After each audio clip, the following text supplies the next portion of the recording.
नवीन व्हिडिओमध्ये। तर आता दिवाळी म्हणजे रोज नवीन नवीन पदार्थ बनणारच। या आधीचे मी तुम्हाला लाडू आणि शंकरपाळीची रेसिपी दाखवली आहे, त्याची मी लिंक तुम्हाला डिस्क्रिप्शन मध्ये देईनच। तर आज आता नवीन पदार्थ म्हणजे चकली, थोडासा तिखट असा पदार्थ बनवूया। चकलीमध्ये पण बरेच पदार्थ म्हणजे बऱ्याच पद्धतीने बनवली जाते। कोण भाजणीची बनवतं, कोण नुसतं मैद्याची बनवतं, तांदळाची, असे बरेच प्रकार आहेत। तर मी तुम्हाला आज भाजणीच्या चकली दाखवणार आहे। तर त्यासाठी लागणारं साहित्य मी तुम्हाला सांगते, त्याची पद्धत मी तुम्हाला सांगते। चला तर मग आपण चकली बनवायला सुरुवात करूया। आता ना आपण भाजण्या काढून घेऊया। मी ना हे तांदूळ धुतलेत चांगले आणि घरातच सुकवलेत पंख्यावर, आणि आता ना चांगले बारीक गॅसवर ते भाजून घेऊया आपण। हे बघा चांगले कलर पण त्याचा चेंज झाला आणि चांगले खरपूस भाजले गेलेत ते। आता मी उडदाची डाळ घेतली। मी ह्या डाळीने सगळ्या धुतल्या नाहीत, पण मी चांगल्या पुसून घेतल्यात आणि बारीक गॅसवरच सगळे पदार्थ ना हे बारीक गॅसवरच भाजून घ्यायचे। मुगाची डाळ आहे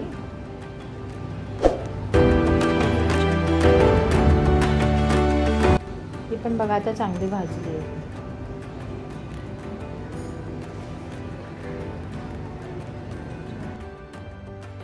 तसेच चण्याची डाळ पण आपल्याला भाजून घ्यायची।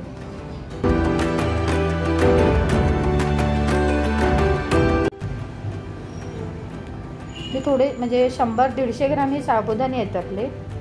मी साबुदाणे पण टाकते या पिठामध्ये, भाजण्यांमध्ये। आता मी पोहे घेतले। पोहे पण आपण बारीक गॅसवरच भाजून घ्यायचे। बघा चांगले भाजले गेलेत पोहे पण। ज्वारी आहे, ज्वारी पण आपल्याला तशी चांगली भाजून घ्यायची। ज्वारी पण मी 150 ग्रामच घेतली। जसे साबुदाणे 150 ग्राम, ज्वारी 150 ग्राम, पोहे पाव किलो। आता ना गरम मसाला थोडा भाजून घेऊया। ही मी दालचिनी घेतली, मिरी, लवंग, आता मी जिरं टाकते आणि त्यानंतर धने टाकते। आणि हे ना आपल्याला चांगलं भाजून घ्यायचं आहे आणि ते भाजणे आपण काढलेत ना त्यात सगळं मिक्स करून दळून आणायचं आपल्याला।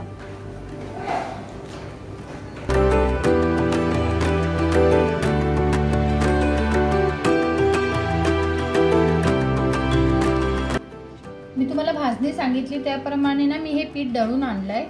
आता ना मी तुम्हाला प्रमाण सांगते कसं पीठ मळायचं ते। आता हा मी 1 कप पीठ घेतलंय। आता हा दुसरा टोप एक मी घेतला याच्यात। प्रत्येक गोष्टीचं ना प्रमाण असतं, त्या प्रमाणात केलं तरच ती गोष्ट प्रमाणात म्हणजे व्यवस्थित होते।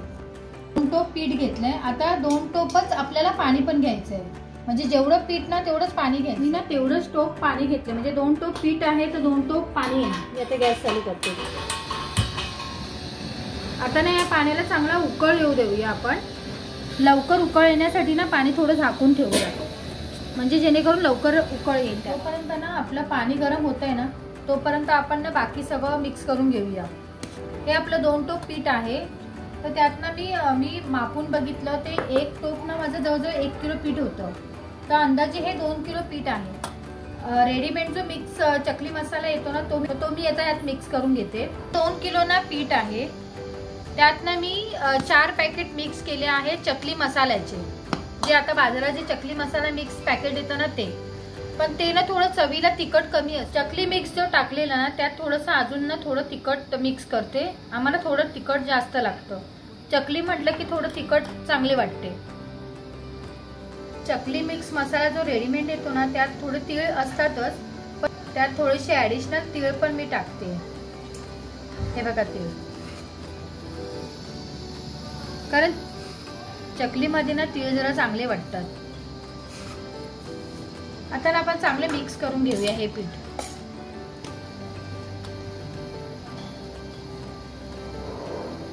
आता हे आपलं चांगलं मिक्स झालंय।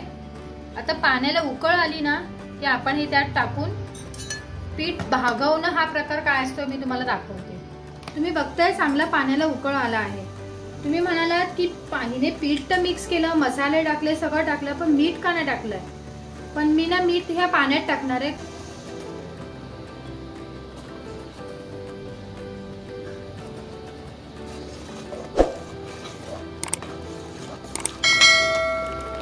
कधी कधी कसं होतं माहितीये, आपण सगळं करतो आणि नंतर आपल्याला कळतं अरे मीठ तर कमी झालं. तर आपण ना ह्या पद्धतीने ना आपल्या पदार्थाला मीठ व्यवस्थित लागलंय की नाही हे कळू शकतो. आता ह्या पाण्याला जेवढं मीठ लागेल ना तेवढं मीठ आपल्या पदार्थाला बरोबर लागणार आहे. तर आपण ना आता चाखून बघूया की आपल्या पाण्याला ते तेवढं मीठ मिक्स व्यवस्थित आहे की नाही. ते एकदम परफेक्ट आहे. जसं शंकरपाळीला मोहन लागतं ना तसं चकलीला पण मोहन लागतं. तर आता आपलं पाणी चांगलं उकळलंय, त्यात मीठही व्यवस्थित लागलंय. तर आता मोहन मी तुम्हाला कसं टाकायचं ना ते सांगते. तर आता हे जवळजवळ ना आपलं पीठ ना 2 किलो आहे. तर त्या 2 किलोला ना मी 200 ग्रॅम ना आपलं तेल घेतलंय, गोड तेल. तर मी ना आता ते त्यात टाकते. त्याला चांगलं उकळ येऊ दे जरा. आता हा बघा त्याला चांगला उकळ आलाय. आपण थोडा गॅस ना कमी करूया आणि आता आपण ना चकलीचं पीठ भागवूया. थोडं थोडं ना पीठ त्यात टाकायचंय.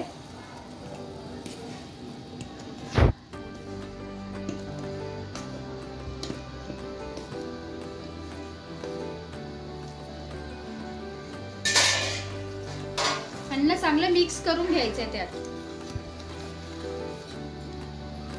त्यात ना गट्टे होऊन द्यायचे नाहीयेत आपल्याला.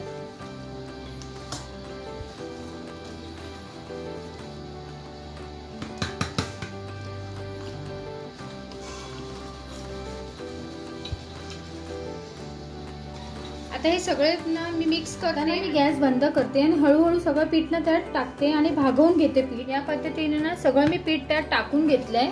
आता आपण चांगलं ना यात मिक्स करून घेऊया. हे बघा आता आपलं चांगलं ना पीठ मिक्स झालंय.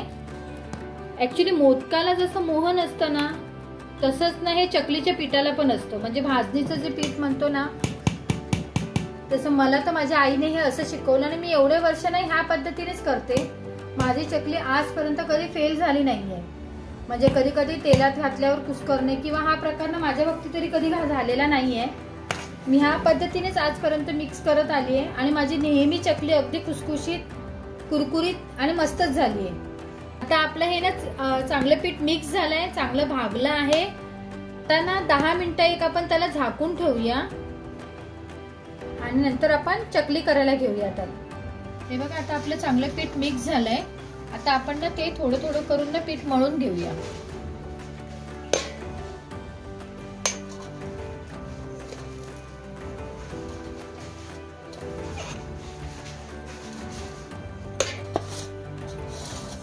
थोडं ना कोमट पाण्याचा हात ठेवून मी मळून घेते. चांगलं पीठ घ्यायचं. थोडंसं ना गरमच असतं.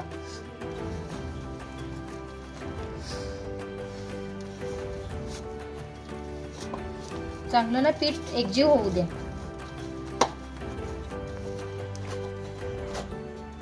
हे बघा आता आपलं चांगलं पीठ ना मळून झालंय.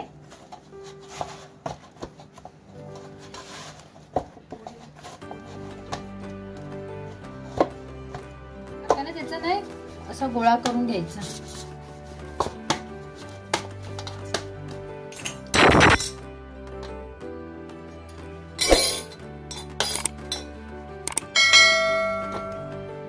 आणि ह्या आपल्या भांड्यात ना जेवढं राहील ना चकलीच्या साच्यामध्ये तेवढं ह्यात टाकायचं असं.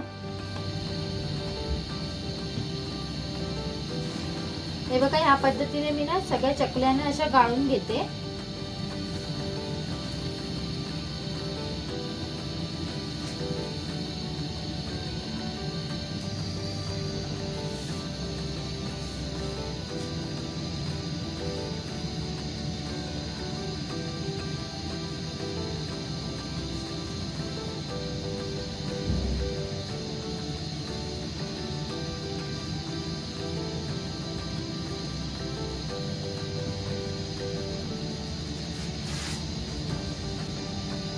या पद्धतीने ना मी आता थोड्या चकल्या करून घेते. तेल ना आता चांगलं गरम झालंय. आता आपण ना त्यात चकली सोडूया.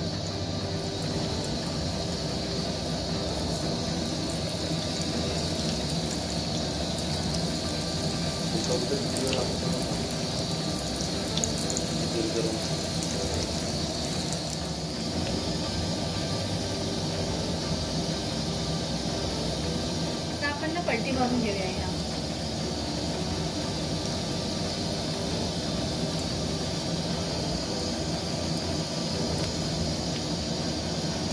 आपले चांगले तळून झाले चकल्या. आता मी या काढून घेते आणि व्यवस्थित ना तेल नितळू द्यायचं त्याचं. बघा आता आपली कुसकुशीत कुरकुरीत अशी चकली तयार झाली आहे. आणि ही जर रेसिपी म्हणजे तुम्हाला आवडली असेल तर ह्या व्हिडिओला लाईक करा, शेअर करा आणि चॅनलवर जर नवीन असाल तर सबस्क्राईब करायला विसरू नका. Take care and bye.